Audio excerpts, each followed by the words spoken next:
அண்ணன் ஹக்கு ஒரு உட்டன் பிளேடை வச்சுக்கிட்டு வாள் வித்த பிராக்டிஸ் பண்ணிட்டு இருக்காரு. இதை பார்த்த ஹீரோக்கு ஒரே குழப்பம். நம்ம சீக்கிரமே நடுத்தருவுக்கு வரப்போறோம், ஆனா இவன் என்னடானா மைண்ட் பிளாங்க் ஆகி ஒண்ணுமே நடக்காத மாதிரி இப்படி பண்ணிட்டு இருக்கானே அப்படின்னு நினைக்கிறான். அப்போ அவங்க தங்கச்சி யான் வேகமா ஓடி வந்து, அண்ணே, நம்ம ரெண்டாவது அண்ணன் ஹீரோ ரொம்ப மாறிட்டான்னு உனக்கு தோணலையா அப்படின்னு கேட்குறான். யான் ரொம்ப ஆச்சரியமா, போன தடவை ப்ரஷ் செய்ய தேவையான பொருட்களை கொண்டு வந்தப்போ எப்படி அவ்வளோ கரெக்டாக டைம் பண்ணா, ஒரு வாய் டீ கூட குடிக்காம கரெக்டாக சொன்ன அதே கவுண்ட்ல எல்லாத்தையும் செஞ்சு முடிச்சிட்டான். இவ்வளோ ஃபாஸ்ட்டாக ஒருத்தன் வேலை செஞ்சு நான் பார்த்ததே இல்லை அப்படின்னு சொல்றா. ஹக்கும் அதே தான் சொல்றாரு. ஆமா, இவனை பார்த்தா ஏதோ பெரிய ஸ்கில்டு மர்ச்சன்ட் மாதிரி இருக்கு, நம்ம வீட்டு புக்வாமுக்கு திடீர்னு கணக்கு போடவும் தெரிஞ்சிருச்சோ அப்படின்னு கேட்குறாரு. ஆனா ஹீரோக்கு இது பெரிய விஷயமாவே தெரியல. இதெல்லாம் ஒரு மேட்ரா, நம்ம காலத்துல இதெல்லாம் சாதாரணமா எல்லாரும் பண்றது தானே அப்படின்னு யோசிக்கிறான். அங்க இருக்கிறவங்களுக்கு வாய்ப்பாடு, அதாவது மல்டிப்ளிகேஷன் டேபிள் கூட தெரியலங்கிறது அவனுக்கு இப்பதான் புரியுது. ஓ, அப்போ இவங்களுக்கு கணக்குங்கிறது ஒரு பெரிய வித்தை போல அப்படின்னு யோசிக்கிறான். யானும் ஹக்கும் ஒருத்தர் பார்த்துக்கிறாங்க. அண்ணே, இவன் இப்போல்லாம் பேசுற ஸ்டைலே மாறிடுச்சு, ஏதோ கஷ்டமான வேர்ட்ஸ் எல்லாம் யூஸ் பண்றான் அப்படின்னு யான் சொல்ல, ஆமா, எனக்கும் இவன் பேசுறது இப்போல்லாம் ஒண்ணுமே புரியறதில்ல அப்படின்னு ஹக் ஒத்துக்கிறாரு. ஹீரோ மனசுக்குள்ள சிரிச்சுக்கிறான். ஏன்னா இவங்க இப்பதான் பழைய காலத்துல இருக்காங்க, ஆனா அவன் ஒரு மாடர்ன் மேனோட மெமரியை வச்சிருக்கான். ஒரு பெரிய சிட்டி அவனோட மைண்ட்ல ஓடுது. ஹீரோ யோசிச்சு பார்க்கறான். நம்ம ஃபர்ஸ்ட் கிரேட்ல இருந்து சிவில் சர்வெண்ட் எக்ஸாம் வரைக்கும் 20 வருஷம் படிச்சிருக்கோம். டிவி, ஸ்மார்ட் போனுன்னு எல்லா விஷயமும் ஒரு செகண்ட்ல கிடைக்கிற காலத்துல வாழ்ந்தவன் நான். அந்த காலத்து கேட்ஜெட்ஸ் எல்லாத்தையும் நினைச்சு பார்க்கறான். ஒரு டிவி சீரீஸ் இல்லைனா மூவி பார்த்தாலே மனுஷங்க மனசை, அதாவது சைக்காலஜியை ஈஸியாக புரிஞ்சுக்கலாம். இதனால தான் நான் பேசுகிற விதம் மாறினதை பார்த்து என் தங்கச்சி இவ்வளோ ஆச்சரியப்படுறா அப்படின்னு அவனுக்கு புரியுது. அடுத்த நிமிஷம் அவனுக்கு ஒரு விஷயம் புரியுது. இந்த காலத்து மனுஷங்களை என்னோட கம்பேர் பண்ணி பார்த்தா நான் ஒரு பெரிய ஜீனியஸ் ஆச்சே, எல்லாம் இவ்வளோ ஈஸியாக இருக்கும்னு நான் நினைக்கவே இல்லையே அப்படின்னு ஒரு நிமிஷம் ஷாக் ஆகி அவனுக்கு ஒரு மாதிரி ஆயிடுச்சு. திடீர்னு ஹீரோ முட்டி போட்டு தரையில உட்காந்து தன் தங்கச்சிய தள்ளிப்போ அப்படின்னு சொல்லிட்டு ஒரு ஸ்டிக்கை வச்சு தரையில வேக வேகமா எதையோ எழுத ஆரம்பிக்கிறான். இந்த உலகத்துல வெறும் டெக்னாலஜி மட்டும் முக்கியம் இல்ல, அதுக்கும் மேல நிறைய விஷயம் இருக்கு அப்படின்னு நினைச்சுக்கிட்டே தான் மாடர்ன் வேர்ல்ட்ல கத்துக்கிட்ட எல்லா விஷயத்தையும் அங்க எழுதுறான். யான் அப்புறம் ஹக்கு 2 பேரும் அவன் என்ன எழுதுறான்னு புரியாம ஆச்சரியமா பாக்குறாங்க. ஏன்னா அந்த லெட்டர்ஸ் எதையுமே அவங்க அது வரைக்கும் பார்த்ததே இல்லை. அந்த ஸ்டிக்கால தரையில ஒரு வார்த்தையை மட்டும் சர்க்கிள் பண்ணிட்டு national wealth, micro economics, division of labour அப்படின்னு எக்கனாமிக்ஸ் சம்பந்தப்பட்ட எல்லா தியரியையும் யோசிக்கிறான். எஃபிஷியன்சி, மேக்சிமைசேஷன், சப்ளை அண்ட் டிமாண்டுன்னு எல்லாத்தையும் பற்றியும் யோசிச்சுட்டு திடீர்னு தலையை நிமிர்ந்து மேலே பார்க்குறான். ஹீரோ திடீர்னு எனக்கு தேவையான ஆன்சர் கிடைச்சிடுச்சு அப்படின்னு சொல்றான். அப்புறம் சீன் டைரக்ட்லி பட்டறைக்கு மாறுது. அப்போ சன்செட் ஆகிற டைம். அங்க ஹீரோவோட அப்பா இரும்பு அடிச்சு வேலை செஞ்சிட்டு இருக்காரு. ஹீரோ சொன்னதை கேட்டுட்டு, இப்போ என்னடா சொன்ன அப்படின்னு கேட்குறாரு.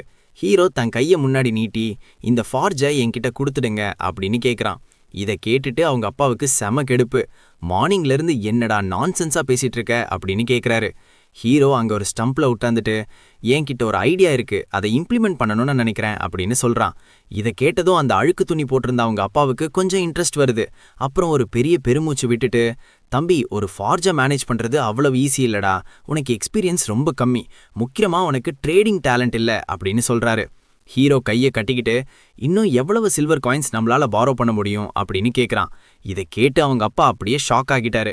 திடீர்னு சீட்லேருந்து குதிச்சு எழுந்து, டேய், இன்னும் 10 நாள்ல அவங்க என் கையை வெட்டிருவாங்கன்னு இருக்கேன், நீ என்னடானா இன்னும் பாரோ பண்ணணும்னு சொல்றியா அப்படின்னு திட்டுறாரு. ஹீரோ விடாம விரல முன்னாடி காட்டி, இந்த ஒரு ஹேண்டில செய்யவே 50 சில்வர் ஆகுது, மற்ற டூல்ஸ் அப்புறம் மெட்டீரியல்ஸ் எல்லாம் சேர்த்தா 30க்கு மேல வரும். இந்த ஃபார்ஜுக்கு ஏற்கனவே உங்க வேலையால ஒரு நல்ல நேம் இருக்கு, அதையே நம்ம கொலாட்ரலா கொடுக்கலாம் அப்படின்னு ஒரு மாதிரி வெறியோட சொல்றான். ஹீரோ சொன்னதை கேட்டு அவங்க அப்பா அப்படியே மிரண்டு போய் பார்க்கறாரு. ஹீரோ 3 விரலை காட்டிக்கிட்டு, நாம இப்படி பண்ணா ஒரு 300 சில்வர் காயின்ஸ் வரைக்கும் பாரோ பண்ணலாம் அப்படின்னு சொல்றான். பெர்சன்டேஜ் பத்தி கவலையே படாதீங்க, நீங்க காசு மட்டும் கொடுங்க, நான் அதை 3 டைம்ஸ் அதிகமா திருப்பி தருவேன் அப்படின்னு செம்ம போல்டா பேசுறான். இதை கேட்டதும் அவங்க அப்பாவுக்கு பயங்கர காண்டு. பல்ல கடிச்சுக்கிட்டு, ஃபார்ஜை கேட்கறது மட்டும் இல்லாம அந்த ஆன்வில் அப்புறம் ஹேமரையும் சேர்த்து பான் பண்ண சொல்றியா, ஒரு பிளாக் ஸ்மித்துக்கு அதெல்லாம் எவ்வளோ முக்கியம், அப்படியே உன் அம்மாவையும் மற்ற பசங்களையும் கூட அடமான வச்சிருவியோ அப்படின்னு கத்துறாரு. கையில இருந்த ஹேமரை ஆட்டிக்கிட்டே, டேய், இவ்வளோ பெரிய அமௌண்ட் கேட்கறது சாதாரண மேட்டர் இல்ல, நேரா மர்ச்சன்ட்ஸ் கிட்ட தான் போய் பேசணும், அந்த ஃபயர் டிராகன் மர்ச்சன்ட் கில்டு எல்லாரையும் வெல்கம் பண்ணுவாங்கன்னு கேள்விப்பட்டிருக்கேன், நீ அவங்கள காண்டாக்ட் பண்ணிட்டியா அப்படின்னு கேட்குறாரு. ஆனா ஹீரோ ரொம்ப செல்ஃப் கான்ஃபிடென்ஸோட செம்ம காமா நிற்கிறான். இதை பார்த்துட்டு அவங்க அப்பாவுக்கு ஒரே கன்ஃபியூஷன். இவன் என்னைக்குமே இவ்வளோ காமா இருந்ததே இல்லையே அப்படின்னு யோசிக்கிறாரு. கொஞ்ச நேரம் அங்க ஒரே சைலன்ஸ். அப்புறம் அவங்க அப்பா மனசுக்குள்ள இவனுக்கு உடம்பு முடியாம போனதுக்கு அப்புறம் ஏதோ பெருசா சேஞ்ச் ஆகிக்கிட்டான். அந்த பிரஷஸ் செஞ்சதுல இருந்தே ஏதோ நடக்குது. கண்டிப்பா இவன்கிட்ட ஏதோ ஒரு பிளான் இருக்கு அப்படின்னு நினைக்கிறாரு. அப்புறம் மெதுவா சீட்ல உட்காந்து தான் தங்கச்சி மேல இவ்ளோ பாசம் வச்சிருக்கவன் சும்மா இப்படி சொல்ல மாட்டான். சரி, அப்படி என்னதான் உன் வண்டர்ஃபுல் பிளான் அப்படின்னு கேக்குறாரு. ஹீரோ கையை கட்டிக்கிட்டு, எனக்கு அனோயில் முதல் மெட்டலாஜிக்கல் பிளான்ட்டை ஆரம்பிக்கணும், இந்த ஏரியாவையே சோக்லானோட ஒரு அயன் கிங்டமாக மாற்றணும் அப்படின்னு சொல்கிறான். இதை கேட்டுதான் அவங்க அப்பா ஷாக் ஆகி, என்னது அயன் கிங்டமா, நம்ம பட்டுற நிலமை உனக்கே தெரியும்ல, அப்புறம் ஏன் இப்படி பேசுகிற அப்படின்னு கேட்குறாரு. ஹீரோ அவங்க அப்பாவுக்கு நேராக உட்காந்துட்டு, அயன் ஓர் கிடைக்கிறதுல ப்ராப்ளம் இருந்தால் நாம் இங்கட்ஸ் வாங்கலாம் அப்படின்னு சொல்கிறான். இதை கேட்டுட்டு அவங்க அப்பாவுக்கு ஒரே ஆச்சரியம்.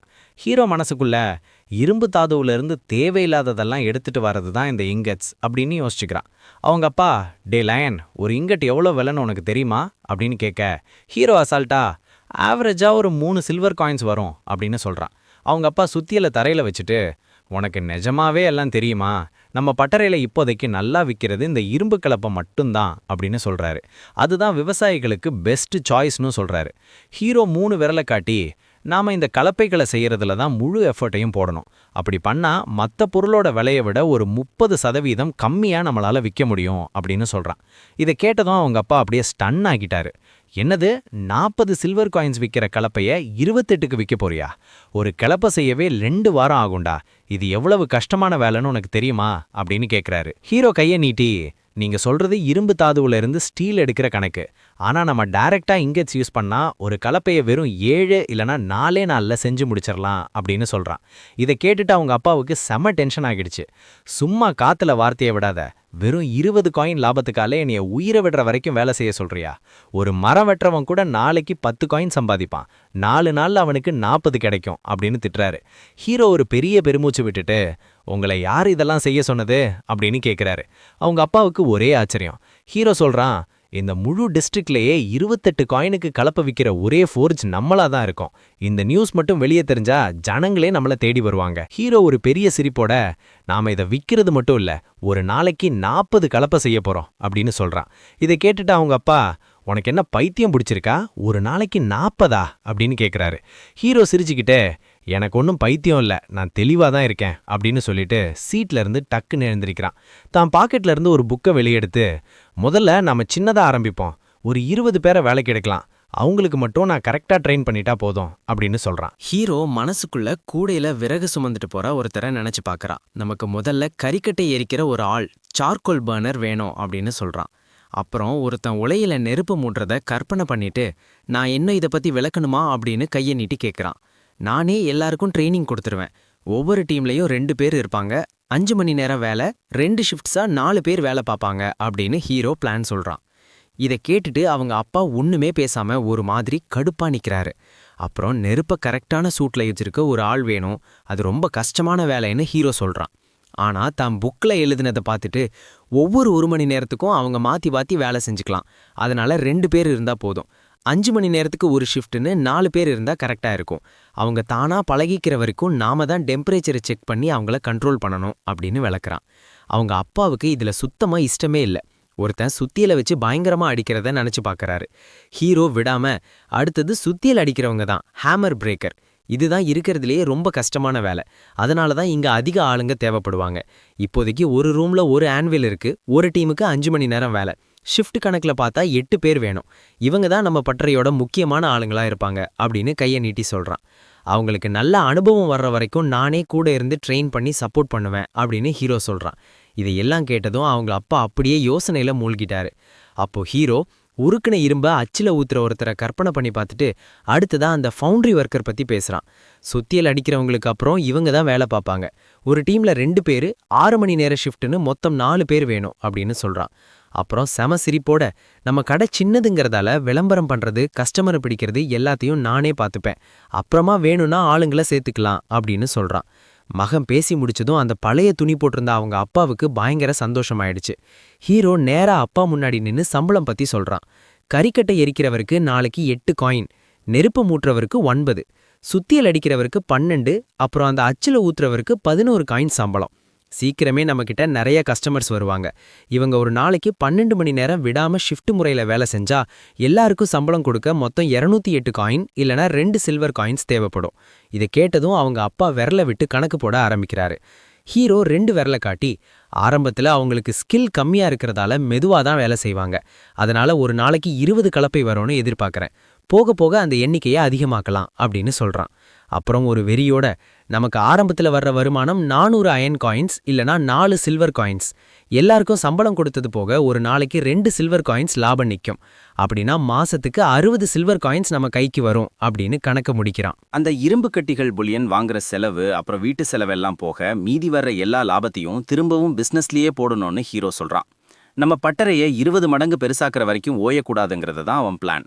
இதையெல்லாம் சொல்லி முடிச்சுட்டு டக்குன்னு புக்கை மூடிட்டு, உங்களுக்கு இன்னும் ஒரு வாட்டி இதையெல்லாம் விளக்கணுமாப்பா அப்படின்னு கேட்குறான்.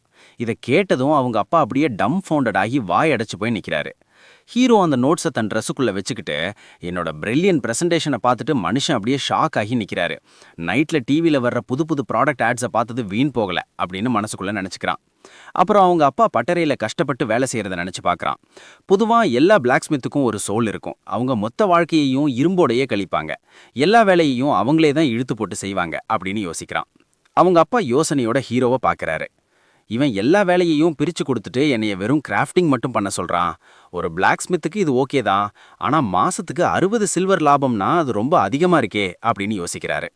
ஹீரோ விடாமல் அப்பா கிட்ட நெருங்கி போயே, ஒருத்தரே கறிக்கட்டை செஞ்சு நெருப்பு மூட்டி இரும்பை அடித்து அச்சில் ஊற்றணுன்னா அதுக்கு ரொம்ப டைம் ஆகும். ஆனால் நீங்கள் அந்த பிளாக் ஸ்மித்துங்கிற டைட்டிலை விட்டுட்டு பார்த்தீங்கன்னா விஷயம் வேற மாதிரி இருக்கும் அப்படின்னு சொல்கிறான். இதை கேட்டுட்டு அவங்க அப்பா என்ன பண்ணலான்னு யோசிக்கிறாரு. அடுத்த நிமிஷம் டென்ஷனில் அவரே தன் பல்ல கடிச்சிக்கிறாரு. அவங்க அப்பா ஹீரோவை நேராக பார்த்து, உன் மேலே உனக்கு நிஜமாவே அவ்வளோ கான்ஃபிடன்ஸ் இருக்கா அப்படின்னு கேட்குறாரு. ஹீரோ லைட்டாக சிரிச்சுக்கிட்டே, என்னை நம்புங்கப்பா அப்படின்னு சொல்கிறான். கொஞ்சம் குழப்பமாக இருந்தாலும் கடைசியில் பட்டறையோட மேனேஜ்மெண்ட் முழுவதையும் ஹீரோ கிட்டேயே ஒப்படைக்க அவங்க அப்பா ஒத்துக்கிட்டாரு. ஹீரோ மனசுக்குள்ள ஒரு பெரிய ஒர்க் ஷாப், அங்கே நிறைய ஆளுங்க வேலை செய்கிறத கற்பனை பண்ணி பார்க்குறான். இங்கிலாண்டில் உருவான இண்டஸ்ட்ரியல் ரெவல்யூஷன் அப்புறம் ஹென்ரி ஃபோர்ட் காலத்தில் வந்த அந்த ப்ரொடக்ஷன் சிஸ்டமை இப்போ சோக்லாண்ட் பட்டறையில் ஹீரோ கொண்டு வர ஆரம்பிக்கிறான். அடுத்த நாள் சீன் அப்படியே ஒரு பெரிய சிட்டிக்கு மாறுது. ஹீரோவும் அவங்க அப்பாவும் ஒரு பெரிய பணக்கார இடத்தோட கேட்டுக்கு முன்னாடி வந்து நிற்கிறாங்க. ஹீரோ தன் காலை பார்த்துட்டு, காசு வந்ததும் முதல்ல வேற ஒரு ஷூ வாங்கணும், இந்த ஹீல்ஸ் ரொம்ப வலிக்குது அப்படின்னு நினச்சிக்கிறான்.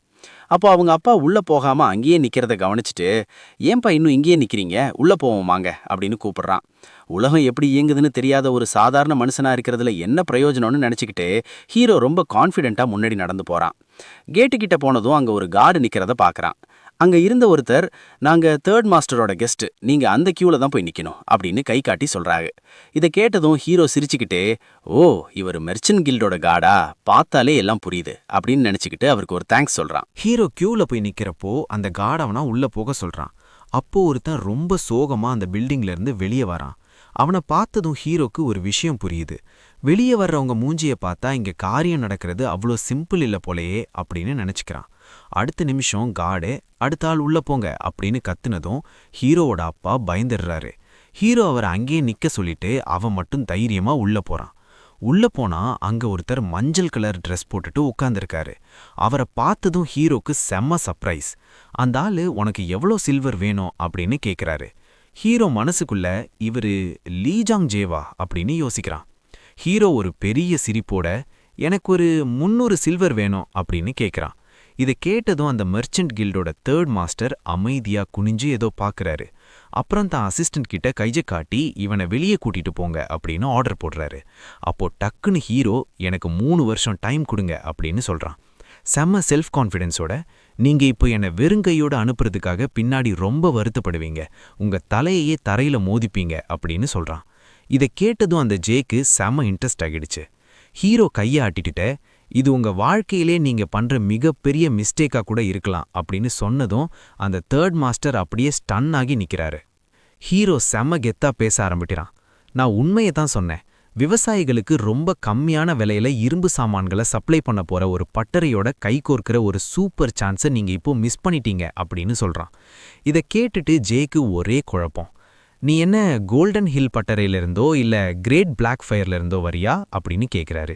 ஹீரோ கையை கட்டிக்கிட்டு தான் பேரை சொல்லி அறிமுகப்படுத்திக்கிறான். நான் பிளாக் ஸ்மித் சோவோட நடுப்பையன், எங்க பட்டறையோட பிரதிநிதியா வந்திருக்கேன் அப்படின்னு சொல்றான். இதை கேட்டதும் அந்த மஞ்சள் ட்ரெஸ் போட்டிருந்த ஆளுக்கு பயங்கர கோபம் வந்து டேபிளை தட்டுறாரு. என்கிட்டயே விளையாடுறியா? உனக்கு இந்த ஃபயர் டிராகன் மெர்ச்சன்ட் கில்டு பேர் அவ்வளோ சாதாரணமா தெரியுதா அப்படின்னு மிரட்டுறாரு. ஆனா ஹீரோ ரொம்ப காமா, எங்க ஃபேமிலி அவ்வளோ ஒன்றும் ஃபேமஸ் கிடையாதுன்னு எனக்கு தெரியும். நீங்க உடனே இந்த டீலுக்கு ஓகே சொல்லுவீங்கன்னு நான் எதிர்பார்க்கவே இல்லை அப்படின்னு சொல்றான். அப்புறம் எதுக்குடா இங்க வந்த அப்படின்னு அவர் எரிச்சலா கேட்கிறாரு. அப்போ ஹீரோ டக்குன்னு தன் ட்ரெஸ்ஸோட உள்ள இருந்த பாக்கெட்ல இருந்து ஒரு புக்கை வெளியெடுக்கிறான். அவங்க பட்டறையில இருக்கிற எல்லாத்தையும் மனசுக்குள்ள நினைச்சு பார்த்துட்டு, அடமானமா மார்க்கெட் விலையில இரும்பு சாமான்களை நான் தரேன். 300 இரும்பு கலப்பைகள், 50 சில்வர், 2 பெரிய சுத்தியல், 2 சின்ன சுத்தியல், ஸ்டீல் பிளேடு, அப்புறம் 6 இரும்பு ஃப்ரேம்கள். இதையெல்லாம் ரொம்ப கம்மியா கணக்கு போட்டாலே 40 சில்வர் வரும் அப்படின்னு சொல்றான். அப்புறம் அவங்க வீட்டை மனசுக்குள்ள நினைச்சுக்கிட்டு, எங்க பட்டறை 40 சில்வருக்கு மேல மதிப்புள்ளது, அது போக 3000 யூனிட் ஓக் பலகைகள், கரி, மரப்பட்டைன்னு எல்லாத்தையும் சேர்த்துக்கோங்க அப்படின்னு லிஸ்ட் போடுறான். ஹீரோ அந்த நோட்ஸ் இருக்கிற புக்கை கையில வச்சுக்கிட்டு, இதெல்லாம் ஒரு 100 சில்வர் காயின்ஸ்க்கு வரும், மொத்தம் 150 சில்வர் மதிப்புள்ள பொருள்களை நாங்க அடமானமா தர்றோம் அப்படின்னு விளக்குறான். இதை கேட்டுட்டு ஜே ரொம்ப சீரியஸா, சரி மீதி 150 சில்வருக்கு எங்கடா போவ, அதுக்கு என்னத்தை அடமானம் வைப்ப அப்படின்னு கையை நீட்டி கேட்குறாரு. ஹீரோ கொஞ்சம் கூட தயங்காம, எங்க அப்பாவுக்கு வயசு 40 ஆகுது, அம்மாவுக்கு 30க்கு மேல, எனக்கும் என் தம்பிக்கும் ஒரு 20 வயசு இருக்கும், எங்க எல்லாரோட உயிரையும் நான் அடமானமா வைக்கிறேன் அப்படின்னு சொல்றான். இதை கேட்டதும் அந்த மஞ்சள் ட்ரெஸ் போட்டிருந்த மனுஷன் அப்படியே ஷாக் ஆகிட்டாரு. உயிர் மேலேயே பந்தயம் கட்டுறத அவரால் நம்ப முடியல. ஹீரோ விடாம, பிளாக் மார்க்கெட்ல ஒரு மனுஷனோட விலை எவ்வளவுன்னு எனக்கு தெரியல, ஆனா ஒரு அடிமையோட விலையை கணக்கு பண்ணி பார்த்தா எங்க 4 பேரோட உயிருக்கும் சேர்த்து ஒரு 150 சில்வர் தாராளமா வரும்னு நான் நினைக்கிறேன் அப்படின்னு ரொம்ப சீரியஸா சொல்றான். இதை கேட்டதும் அந்த மர்ச்சன்ட் கில்டோட 3rd மாஸ்டருக்கு செம்ம இன்ட்ரெஸ்ட் ஆகிடுச்சு. டேய், உனக்கு என்ன பைத்தியமா இல்லை நீ ரொம்ப தில்லான ஆளான்னு தெரியலையே, செம்ம காமெடியா இருக்க அப்படின்னு சொல்லிட்டு சிரிக்கிறாரு. அப்புறம் ஜே சொல்றாரு, கேட்க நல்லா தான் இருக்கு, ஆனா நீ சொன்ன இந்த பொருள்களை எல்லாம் விற்கிறதுக்குன்னு ஒரு செலவு இருக்கு. முதல்ல நான் என் ஆளுங்களை அனுப்பி அங்க இருக்கிற பொருள்களை எல்லாம் எண்ணி சொல்றேன். ஒருவேளை நீ கரெக்ட் டைமுக்கு காசை கட்டலனா அந்த பொருள்களை விற்கிறதுக்கும் இந்த அடிமைங்களை மெயின்டைன் பண்றதுக்கும் எங்களுக்கு டைம் வேஸ்ட் தான் ஆகும் அப்படின்னு இழுக்கிறாரு. அப்போ ஹீரோ கையை ஆட்டி, அதனால தான் நான் உங்களுக்கு ஒரு சூப்பர் சான்ஸ் தரேன், என் கூட டீல் பேச உங்களுக்கு கிடைச்ச ஒரு ஸ்பெஷல் வாய்ப்பு இது அப்படின்னு செம்ம கெத்தா பேசுறான். அவர் தன் டெஸ்க்ல உட்காந்துக்கிட்டே, நான் உனக்கு சான்ஸ் கொடுக்கலையா, ஏதோ ஒரு பட்டறை கொடுக்குற டீல் எப்படி இந்த ஃபயர் டிராகன் மர்ச்சன்ட் கில்டுக்கு ஒரு பெரிய வாய்ப்பாகும் அப்படின்னு கேட்குறாரு. ஹீரோ தன் நோட் புக்கை அவர் டேபிளில் வச்சுட்டு, இந்த லிஸ்ட்ல இருக்கிற எல்லா பொருளையும் நான் உங்க கில்டுக்கு 30% டிஸ்கவுண்ட்ல தருவேன் அப்படின்னு விளக்குறான். அதை எடுத்து பார்த்த 3rd மாஸ்டருக்கு ஒரே ஆச்சரியம். என்னது, இரும்பு கலப்பை வெறும் 28 சில்வர் காயின்ஸா, நிஜமாவே இந்த விலைக்கு உன்னால கொடுக்க முடியுமா அப்படின்னு கேட்குறாரு. ஹீரோவும் அசால்ட்டா, இப்பவே வேணும்னா கான்ட்ராக்ட்ல கையெழுத்து போடுறேன் அப்படின்னு சொல்றான். இதை கேட்டுட்டு ஜே அப்படியே யோசனையில மூழ்கிடுறாரு. ஹீரோ ஒரு பெரிய பெருமூச்சு விட்டுட்டு ரொம்ப கான்ஃபிடென்ஸோட, ஒருவேளை நீங்க இந்த டீலை வேணான்னு சொன்னீங்கன்னா இதே ஆஃபர் அப்படியே எடுத்துட்டு போய் உங்க எதிரியான டெய்ரி மர்ச்சன்ட் கில்டுக்கு கொடுத்துடுவேன் அப்படின்னு சொல்றான். இதை கேட்டதும் 3rd மாஸ்டருக்கு பயங்கர கோபம் வந்துடுச்சு.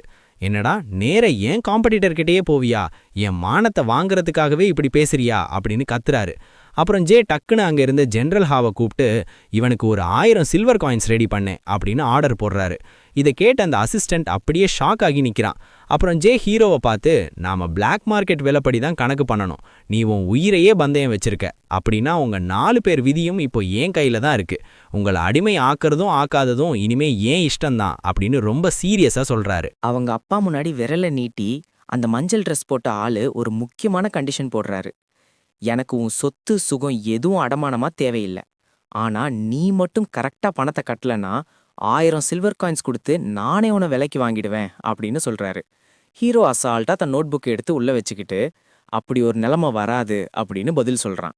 அப்புறம் சீன் அப்படியே பட்டறைக்கு வெளியே மாறுது. வெயில் செமையா அடிக்குது. அவங்க அப்பா ஹீரோவுக்கு பின்னாடியே வந்துட்டு, இப்போ அடுத்து என்ன பண்ண போற அப்படின்னு கேக்குறாரு. அதுக்கு ஹீரோ, நம்ம கிட்ட இப்போதைக்கு எது அதிகமா குட்டி கிடக்கு அப்படின்னு கேக்குறான். அவங்க அப்பாவுக்கு ஒண்ணுமே புரியல. அதிகமா இருக்கா, எதை சொல்ற அப்படின்னு ஆச்சரியமா கேக்குறாரு. ஹீரோ பின்னாடி திரும்பி பார்த்துட்டு, ஆளுங்க தான் இப்போ அதிகமா இருக்காங்க அப்படின்னு சொல்றான். பட்டறைக்கு போன உடனே ஹீரோ அங்க ஒரு ஜாப் நோட்டீஸ் ஓட்டுறான். அப்புறம் கொஞ்ச நேரம் கழிச்சு கேட்டுக்கு வெளியே வந்து பார்த்தா அங்க ஒரு பெரிய கூட்டமே திரண்டு நிக்குது. அதை பார்த்துட்டு, எல்லாரையும் ஒருத்தர் பின்னாடி ஒருத்தரா இன்டர்வியூ பண்ணலாம் அப்படின்னு சொல்றான். இதை பார்த்துட்டு அவங்க அப்பா அப்படியே வாயடிச்சு போயிடுறாரு. எப்படிடா இவ்வளோ பேர் வந்தாங்க அப்படின்னு ஷாக் ஆகுறாரு. அப்புறம் எல்லாரையும் வீட்டுக்குள்ள கூட்டிட்டு போறாங்க. அங்க வந்தவங்க எல்லாம் ஒருத்தரோட ஒருத்தர் பேசிக்கிட்டு இருக்கிறத ஹீரோ கவனிக்கிறான். ரொம்ப பேசுறவங்கள வேலைக்கு எடுக்கக்கூடாது. அதிகமா பேசுறவங்க உண்மையா இருக்க மாட்டாங்க.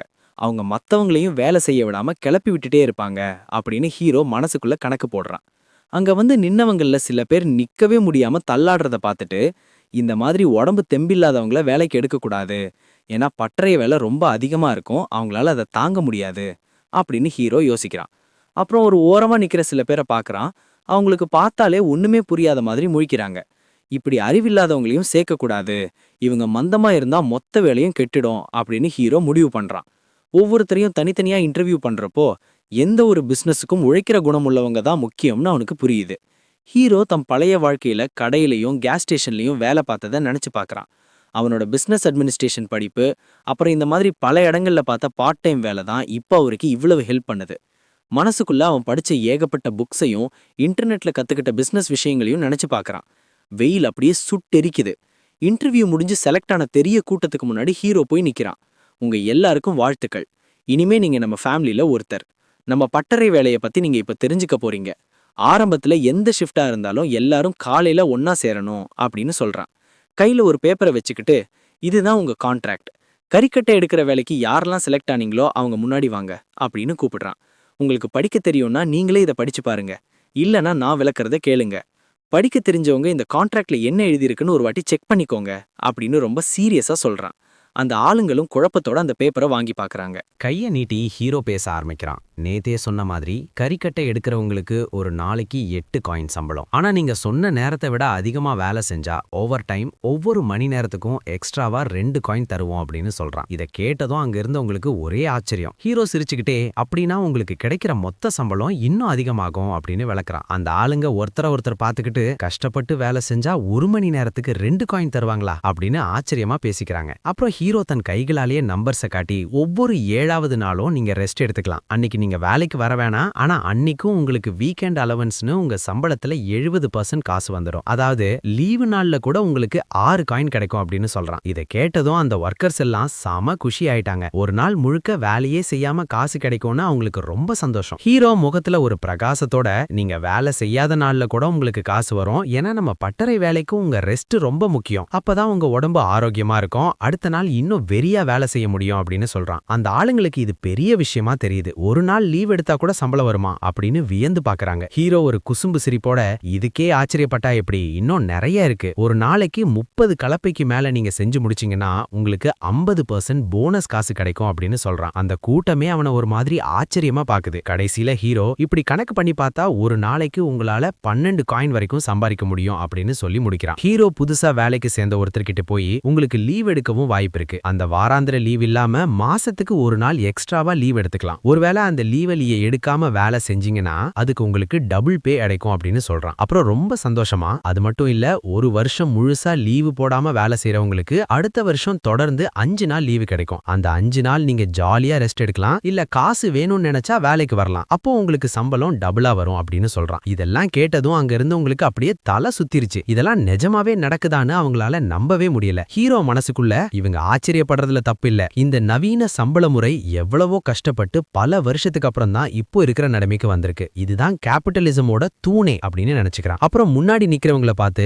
நெருப்பு மூட்டுறவங்க, சுத்தியல் அடிக்கிறவங்க, அப்புறம் அச்சுல ஊத்துறவங்க, உங்களுக்கான கான்ட்ராக்ட் பத்தியும் நான் டீடைலா சொல்றேன் அப்படின்னு அனௌன்ஸ் பண்றான். அப்படியே விரல உயர்த்தி ஒரு முக்கியமான கண்டிஷன் போடுறான். இவ்ளோ வசதி தர்றதுக்கு பதிலா நீங்க ஒரு விஷயம் பண்ணணும். நம்ம பட்டறையில வேலை எப்படி நடக்குதுங்கிற ரகசியத்தை வெளியே யாருக்கிட்டையும் சொல்லக்கூடாது. உங்க சொந்தக்காரங்க கிட்ட கூட சொல்லக்கூடாது. ஒருவேளை யாராவது இதை மீறினா அடுத்த நிமிஷமே வேலையை விட்டு தூக்கிடுவேன். ஏன்னா இப்போ ஆளுங்களுக்கு ஒன்னும் பஞ்சம் இல்ல, யார வேணா ஈஸியா கண்டுபிடிச்சிருவேன் அப்படின்னு மிரட்டுறான். இதை கேட்டதும் அந்த ஆளுங்க எல்லாம், ஐயோ நாங்க கண்டிப்பா யாருக்கிட்டையும் சொல்ல மாட்டோம், நீங்க கவலைப்படாதீங்க, எங்களுக்கு சீக்கிரம் வேலையை மட்டும் கொடுங்க அப்படின்னு செம உற்சாகமா சொல்ல ஆரம்பிக்கிறாங்க.